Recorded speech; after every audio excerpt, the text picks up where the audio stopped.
Olá pessoal, muito bem-vindos a mais uma disciplina aqui no pós-ADM, né, que é a matéria de gestão financeira. Estamos na nossa primeira aula e vamos ao exercício prático da dinâmica número 4. É o primeiro exercício que fala da empresa CPW, fabricante de pneus, que está vendendo seu único modelo de pneu que fabrica pelo valor de R$ 50 a unidade. Então nós já sabemos aqui qual é o valor do preço de venda, que é de R$ 50. O que eu estou fazendo aqui? Para facilitar a visualização do exercício, estou criando aqui duas tabelinhas, tá? Uma para o plano atual e outra para um plano proposto, ok? Então, com relação ao preço de venda, vamos entender o seguinte, que o preço de venda ele é válido para as duas situações. Essa informação ela não se altera, ela é válida tanto para o plano atual quanto para o proposto. Então nós temos essa primeira informação conforme dados do exercício que corresponde a R$ 50. As vendas do último mês a prazo foram de 100 mil unidades. Então aqui nós temos a quantidade de vendas do plano atual que foi de 100 mil unidades de venda. Bom, a empresa está pretendendo flexibilizar os padrões de crédito e espera-se que essa medida acarrete um acréscimo de 10% nas vendas para 110 mil unidades mensais. Então, se nós temos atualmente 100 mil unidades no plano atual, com esse aumento de 10%, passaríamos a ter então essas 110 mil unidades mensais. E um aumento no período médio de cobrança do seu nível atual de 45 para 60 dias. Então, olha, o período médio de cobrança em meses, né? Então nós estamos falando de 45 dias, que dividido por 30 daria um mês e meio ou 1,5 mês. E passaria então de 45 para 60, né? 60 dias. Então 60 dias dividido por 30 daria aí os 2 meses. Bom, e ainda tem mais informação aqui no exercício. E aumento no nível atual de devedores incobráveis dos devedores duvidosos, né, de 2 para 3% sobre as vendas. Então, olha, passaríamos de 2% para 3% de devedores incobráveis ou devedores duvidosos. Por falta de capital de giro, a empresa desconta todas as duplicatas para antecipar os recebíveis. E a taxa de juros simples que os bancos cobram para descontar as duplicatas é 5%. Então está aí, os 5% é a taxa de juros para desconto de duplicatas também para ambos os planos.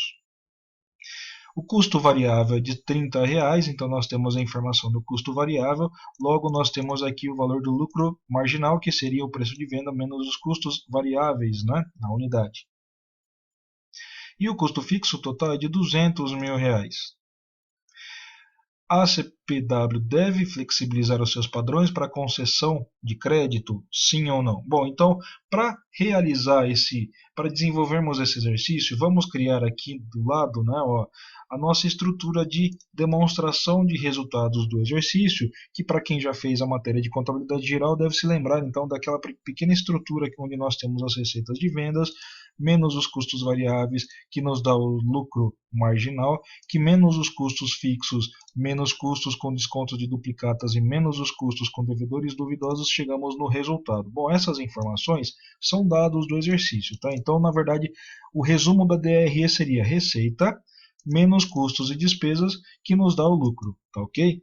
Então vamos lá. Com relação à receita, quais são as informações que nós temos? Então, se nós temos R$ 50 de preço de venda vezes 100 mil unidades, então no plano atual, teríamos aí um faturamento, uma receita de 5 milhões de reais. Então, só para recapitular, 50 vezes 100.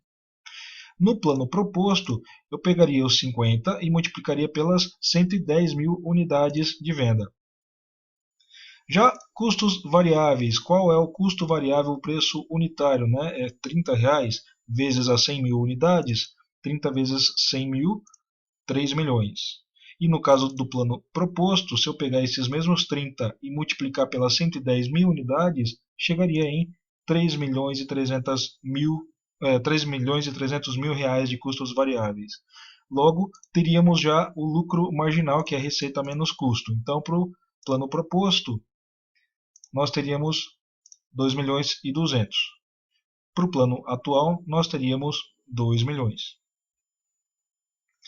Bom, e aqui nós já conseguimos responder qual que é a contribuição adicional nos lucros, ou seja, considerando esse aumento nas vendas de 500 mil e esses custos variáveis que aumentaram em 300 mil, quanto que nós tivemos de lucro marginal? Foi de 200 mil reais. Então, a contribuição adicional nos lucros corresponde aos 200 mil reais que acabamos de chegar. Bom, ainda temos que ver quanto que corresponde duplicatas descontadas e quanto que temos de devedores duvidosos para ser considerados aí. Continuando na estrutura do DRE. Dados do exercício, nós temos aí um custo fixo de 200 mil reais. Bom, então se ele é fixo para os dois cenários, ok? Vamos agora falar sobre o custo de descontos de duplicatas. Então, qual que era o nosso preço de venda? Não era 50 reais? Se nós pegarmos os 50 reais de preço de venda, vezes as 100 mil unidades vendidas, vezes um mês e meio, que é o período médio de cobrança, vezes 5%, que é a taxa de desconto de duplicatas, se nós fizermos essa conta, chegaremos para o plano atual em 375 mil. Já para o plano proposto, se pegarmos os 50 reais vezes as 110 mil unidades vendidas, vezes os 2 meses, que é o período médio de cobrança, vezes esses 5% de taxa de desconto de duplicatas, nós chegamos em 550 mil reais. E aqui nós já temos também qual foi a alteração, quanto que aumentou, quanto que houve de incremento no custo com desconto de duplicatas. Se nós tínhamos 375 mil e passamos para 550 mil, significa que houve um aumento de 175 mil reais de desconto de duplicatas. Continuando o exercício, né? Agora nós temos que ver quanto que houve de incremento aonde então deixa eu preencher as informações, né? De desconto de duplicatas, o aumento foi de 175 mil. E agora vamos ver quanto que houve de aumento com custo de devedores duvidosos, né? Então nós tínhamos lá o preço de venda de 50, que multiplica as 100 mil unidades, que multiplica os 2% de taxa de devedores duvidosos ou incobráveis. Fazendo essa conta, chegamos para o plano atual no valor de 100 mil reais.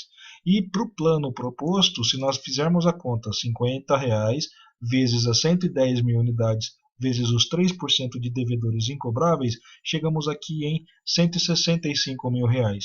Então, se nós tínhamos 100 mil e passamos a ter no plano proposto o valor de 165 mil, significa que houve um aumento de 65 mil reais. Então nós já temos essa terceira informação, quanto que houve de aumento nos custos de devedores duvidosos. Então nós temos aqui para o plano atual 100 mil, para o plano proposto 165 e aqui o valor de aumento. E agora se a gente fizer a conta, então nós tínhamos lá, para o atual, 2 milhões era o nosso lucro marginal, né, onde nós tínhamos 5 milhões menos 3. Chegamos em 2, menos 200 mil de custo fixo, menos 375 de custos com desconto de duplicatas, menos os descontos com devedores duvidosos, chegamos no resultado de 1.325.000 para o plano atual. E para o plano proposto, se nós tínhamos 2.200, menos 200, menos 550 mil, menos 165 mil, chegamos em 1.285.000. Portanto, de 1.325 para 1.285 significa que houve uma redução de 40 mil reais, né? Então, uma contribuição líquida negativa de 40 mil reais. Ou seja, tínhamos lá 200 mil de aumento nas vendas, ok. Mas, em contrapartida, aumentariam descontos de duplicatas em 175 mil e também aumentaria os valores com devedores duvidosos em 65 mil reais. Então eu teria aí uma contribuição líquida negativa no valor de 40 mil reais. E aqui está a resposta do exercício. Bom, haverá uma contribuição negativa no valor de 40 mil e a empresa, portanto, não deve flexibilizar as normas para concessão de crédito, ok? Esse é, então, o desenvolvimento do primeiro exercício prático dessa primeira aula, que é a dinâmica número 4, exercício número 1. Bons estudos!